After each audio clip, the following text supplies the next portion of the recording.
The Battle of Kosovo. In the summer of 1389, two armies met on plain in Kosovo.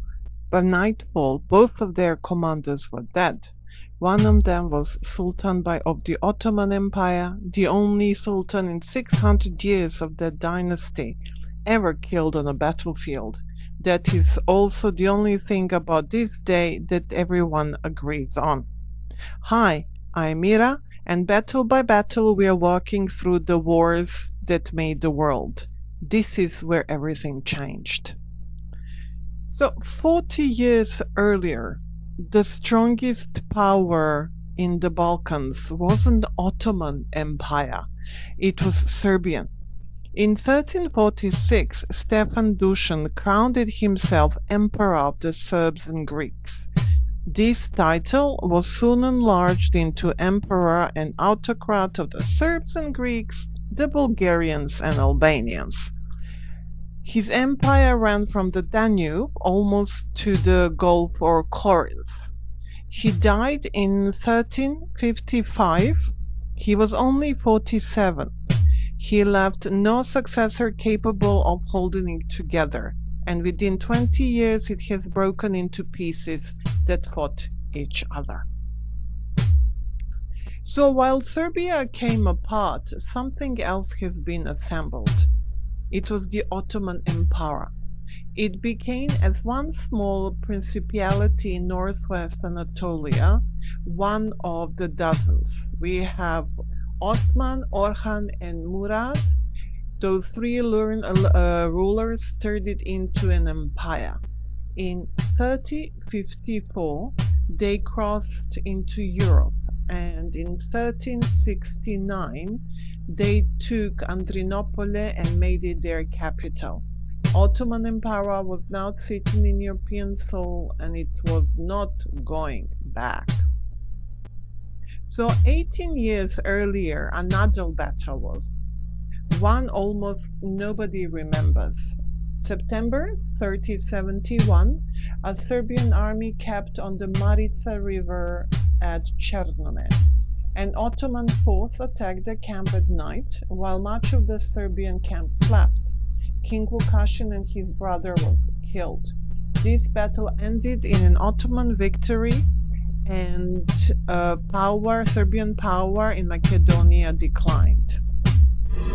So after Marica, most surviving lords became Ottoman vassals, and they were paying tribute, sending troops when they were told to do so.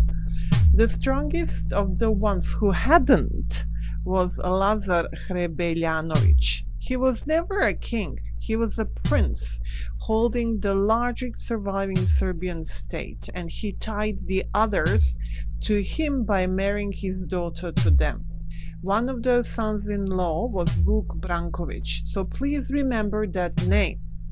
In 1386, his men turned back and Ottoman soldiers and Plochnik, and Murad decided to come with his army. So who actually turned up? On one side, we have Prince Lazar, not a king, but the most powerful of all several Serbian princes. He was 16 years into his rule.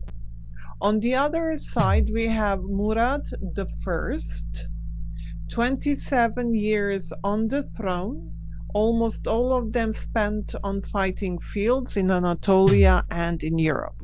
He had never lost one battle. Both his sons rode with him. So we have Bayezid on the wing and Jakob on the other side. Hold that thought as well. So neither army was what the story says it was. Lazar's coalition included his own troops, Vuk Branković's, and a Bosnian contingent sent by King Tvrtko. And Murad's army included Christian vassals contingents fighting for the Sultan. This was not a clean war, between two religions, Orthodox Christianity and Islam. It was more a war between two states, and people picked side accordingly. So, how many men? We don't know. Medieval accounts throw around hundreds of thousands soldiers, but modern historians consider those numbers impossible.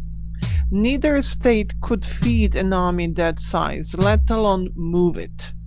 So modern estimates put the Ottomans between 27 and 40,000, and the coalition between 12 and 30 on the other side for Serbians. So Ottomans ahead, and they had many people in their army lines. So both armies drew up the same way, a center and two wings. Murad held the center with his archers and household troops, and Prince Lazar faced him with heavy cavalry, armored knights, the most expensive thing in medieval warfare, and Serbia's best weapon. Now, everything I have just told you is a reconstruction. No plan of this battle survives. Not one. The 15th of June by their calendar, the 28th by ours.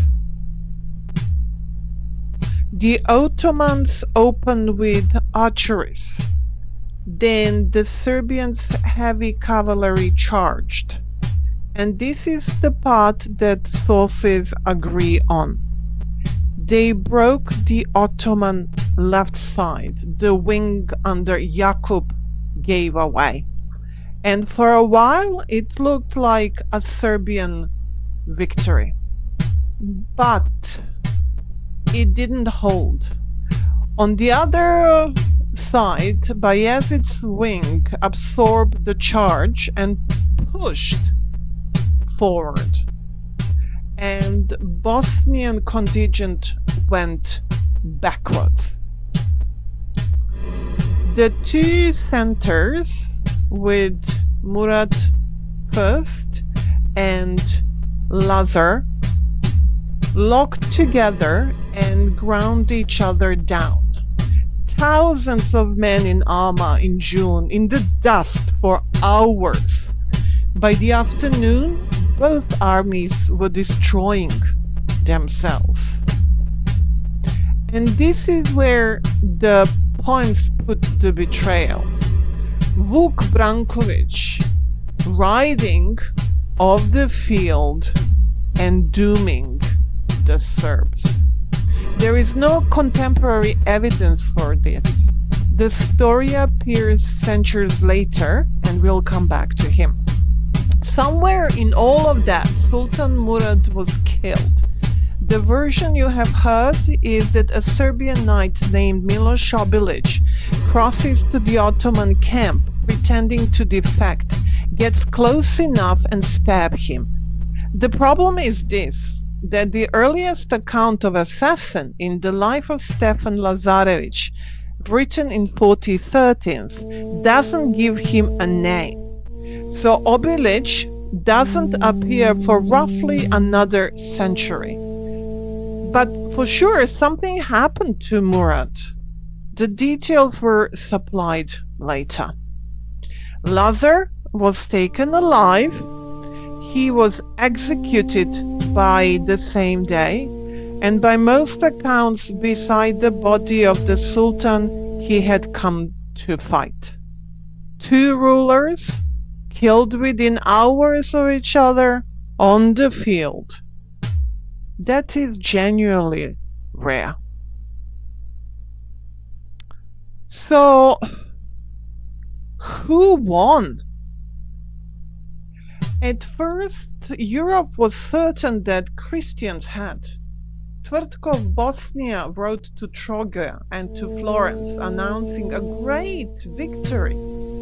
On the 12th of October, the Florentine Senate wrote back to congratulate him. In Paris, they sang a Te Deum Notre Dame. They were wrong.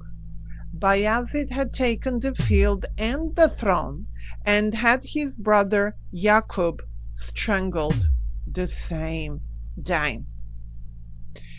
Serbia was not conquered in 1389. Lazar's son Stefan became an Ottoman's vassal. Lazar's daughter Olivera was sent to Bayezid as a wife. Stefan then fought for the Ottomans at Nicopolis against a crusade, and Serbia held on another 70 years. So Smederevo fell in 1459. So that is the time when Serbia went under Ottoman Empire. And remember that guy I said that you remember his name, Vuk Brankovic, the traitor of the songs? He actually refused to fight for the Ottomans at Rovin and Nicopolis when other Serbian lords did. He died in an Ottoman prison in 1397. The man the poems called the betrayer held out the longest. Because the poems were never history. In them Lazar is offered a choice the night before, an earthly kingdom or heavenly one. He doesn't choose to win. And then the meaning kept moving. For 400 years it was a story about Islam and Christendom. In the 19th century it became fuel for nationalism. In the late 20s it was taken up again in the Balkan politics. The same day it was rewritten by whoever needed it. So Vidovdan is still kept every 28th of June. The field itself is a few miles outside of Pristina. If you enjoyed this documentary, please subscribe and tell me which battle you'd like to see next. I am Mira and this is Atlas. See you on the next field. Thank you for listening. Bye.